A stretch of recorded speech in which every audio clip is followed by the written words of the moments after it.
దేవుడు మనతో ఉన్నప్పుడు మనం తలపెట్టిన ప్రయత్నాలు ఏం చేస్తాడండి? ఆశీర్వాదంగా మారుస్తాడు. ఎండవేళ శ్రమలో అబ్రహాం ఉన్నాడు. ఆ శ్రమను తను గుర్తు చేసుకోలేదు, కానీ ఆయన కనపడినటువంటి ఆ దేవుని యొక్క ప్రత్యక్షతను బట్టి సంతోషపడి ఏం చేశాడు? తన ఎదుట కనపడిన 3 మనుషుల్ని తన ఇంటికి ఏం చేశాడండి? ఆతిథ్యానికి పిలిచాడండి. వాళ్ళు ఆతిథ్యాన్ని స్వీకరించి ఊరకే వెళ్ళకుండా ఏం చేశారు? ఆశీర్వదించి శాశ్వతమైన పరిష్కారం. ప్రియులారా, జీవితంలో ఏ మనుషుని ద్వారా కలుగునటువంటి ఆశీర్వాదం అబ్రహాము శారాల జీవితంలో దేవుడు సంతతినిచ్చాడు.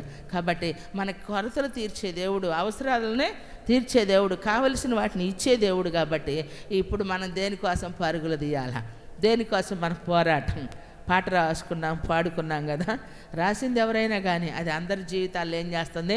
పాడినప్పుడు కదిలిస్తూ ఉంది. కొట్టు చప్పట్లు గట్టి కొట్టాం. కాబట్టి దేవుని సన్నిధిలో ఈరోజు మనం దేనికోసం పరుగులు తీస్తున్నాం? గేహజీ సంపాదన కోసం పరుగులు తీశాడు. పిలుపు సువార్త కోసం, ఆత్మల సంపాదన కోసం పరుగులు తీశాడు.